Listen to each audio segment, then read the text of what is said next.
This was one of the best NASCAR throwbacks of 2023. In the beginning of the 2023 NASCAR Cup Series season, NASCAR champion and veteran of the sport Kevin Harvick announced that he would be retiring from full-time competition at the end of the season. With this announcement, people expected the team that he drove for, Stewart-Haas Racing, to run special designs for Harvick and have throwbacks to previous iconic cars that he raced throughout his career, and they did exactly that. They ran a throwback to his early beginnings at RCR with a similar design to the Good Wrench 29, which they also brought back the exact number and number font for. They also ran this special car that had the word Harvick all over it at the end of the season, but in my opinion, the best throwback he ran was at the Forever 400 at the Homestead Miami Speedway, where the number 4 Budweiser design was brought back for one last time. This car, which I have a special Elite Color Chrome diecast of, looks absolutely incredible. They did a perfect job at recreating the car from his championship season in 2014, and the color chrome on this car looks so good. The dumbest crash in NASCAR history? Back in 2008, the then-named NASCAR Nationwide Series would make their trip to the famous Talladega Superspeedway. The race was starting to heat up with 48 laps to go in the race, but little did they know that the entire race was about to be flipped upside down, and that was all caused by driver Kevin LePage. I'm not going to talk over this clip because of how ridiculous it is, so take a look.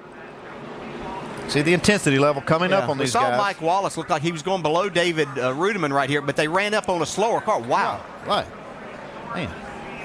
Kevin LePage would merge into the field going tremendously slower than the entire pack of cars, infamously LePaging the field, and causing the big one that took so many contenders out of competition. I don't even know how he didn't see that this was a horrendous idea, and LePage would easily become one of the biggest laughingstocks in NASCAR history after this race, but he also takes a cake for having the dumbest crash in NASCAR history. What is the closest finish in NASCAR history? This past weekend's Cup Series race at Atlanta had one of the most incredible finishes in NASCAR history, as Daniel Suarez, Ryan Blaney, and Kyle Busch went 3 wide to the finish line, just thousandths of a second apart from each other. Suarez would end up being declared the winner by 3 thousandths of a second, what would be the third closest finish in the NASCAR Cup Series. There have been finishes even closer than this in the Cup Series, as the 2003 spring race at Darlington and the 2011 spring race at Talladega both had finishes of 2 thousandths of a second. These races hold the record for the closest finish in Cup. However, there is a finish that's even closer than both of these, and it took place at the 2018 Xfinity Series race at Daytona. The 2018 Power Shares QQQ race at the Daytona International Speedway saw Elliott Sadler and Tyler Reddick battle it out for the win, with both finishing side by side at the line. Reddick would barely prevail by less than a thousandth of a second, making this the closest finish in NASCAR history. And gentlemen, start your engine! NASCAR history? There have been a ton of races where one driver was clearly ahead of everyone else. One such case was the 2016 Coca-Cola 600 at the Charlotte Motor Speedway, where Martin Truex Jr. led 392 of the 400 laps ran in the 600-mile race. This was one of the most dominant wins of all time, but I think there's one race that could be ranked higher. So what race had the most dominant win of all time? Well, before I tell you, please consider subscribing, as I would greatly appreciate it. That race I'm talking about is the 2000 Duraloop 300 at the New Hampshire International Speedway. This race was dominated by Jeff Burton. Even though he didn't start on pole position for the race, Burton led all 300 laps and won the race, the only driver since then to accomplish this achievement. To me, this is easily the most dominant win in NASCAR history. Kyle Busch's most shocking win in 2023? Last year in April, the NASCAR Cup Series made their first of 2 stops to the famous Talladega Superspeedway. With 5 laps to go in the race, Joey Logano would end up getting turned by Corey LaJoie, bringing out the caution and setting up an overtime finish. But when the race restarted, Noah Gragson and Ross Chastain would collide, bringing out yet another caution and attempt at an overtime finish. Kyle Busch would be running in third at that point, but he was told to pit as he was almost out of fuel. However, he would not come into the pits, and that was for the best. The second and final restart would happen, seeing Kyle Busch to lead with a big push from Bubba Wallace. Coming to the white flag, Bubba would jump up to the high side and get help from his friend Ryan Blaney, but that's where things turned to the worst.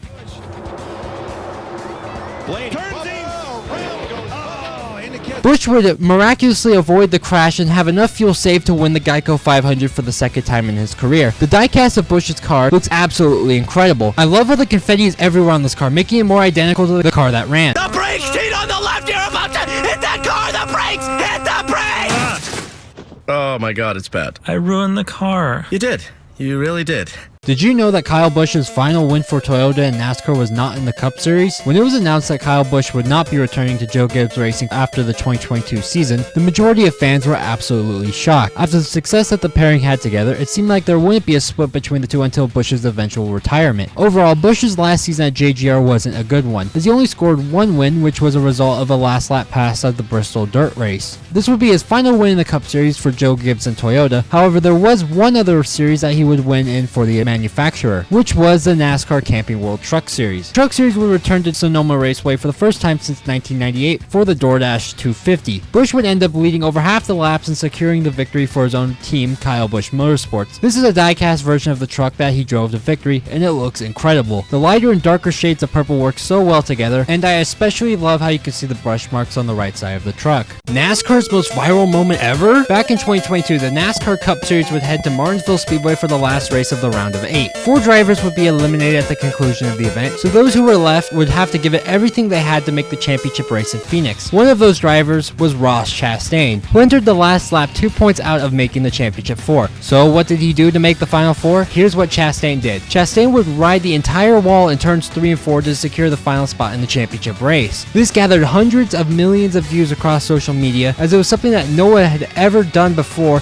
or thought was possible. The diecast of that moment shows what damage was done to the car during that wall ride, and it looks absolutely incredible. He made history that day and possibly brought the most attention to NASCAR in the sport's history. This foreign racing driver accidentally caused one of NASCAR's most bizarre crashes of all time, and it didn't include any other drivers. This is Juan Pablo Montoya, an incredible racing driver who's accomplished almost everything across racing, from Indy 500 wins to F1 wins and even a win in NASCAR. However, he's unfortunately most remembered for driving this car at the 2012 Daytona 500. During the Daytona 500, Montoya made a pit stop under caution, so he had to catch back up to the field before the green flag. But what would happen next came as a complete shock. Under caution, Juan Pablo Montoya has crashed and gone aflame. Holy cow, what happened? We just got a report that he was complaining about a bad vibration in every gear. No, Larry, he just slammed into the jet drive. I think he slammed into the jet drive. A part on Montoya's car broke, sending him sideways and conveniently into one of the jet dryers. This started a massive fire, but thankfully Montoya and the safety workers were all okay and exited their vehicles. A crash like this hasn't happened since, making this one of NASCAR's most bizarre crashes ever. The strangest NASCAR thing that I own? Well, that title easily belongs to this. These are official NASCAR Crocs. That's right, NASCAR has collaborated with Crocs to sell their own custom pair of the world famous shoe. There is NASCAR plastered all over this Croc, from the front of the car with all the little emblems that are supposed to represent the sport, such as the driver helmet and the race cards, to the side where it has the word NASCAR all over it. One of the emblems actually lights up when you take a step, which is a pretty cool feature. The inside of the Croc has the word NASCAR inside, and the key thing that stands out on the heel of the Croc, the spoiler. This spoiler looks to be based off the late 2000s COT era or Car of Tomorrow era, as that's when something like this ran in NASCAR. These Crocs are unlike anything else that I own, easily making it the strangest NASCAR thing that I own. Subscribe if you enjoyed.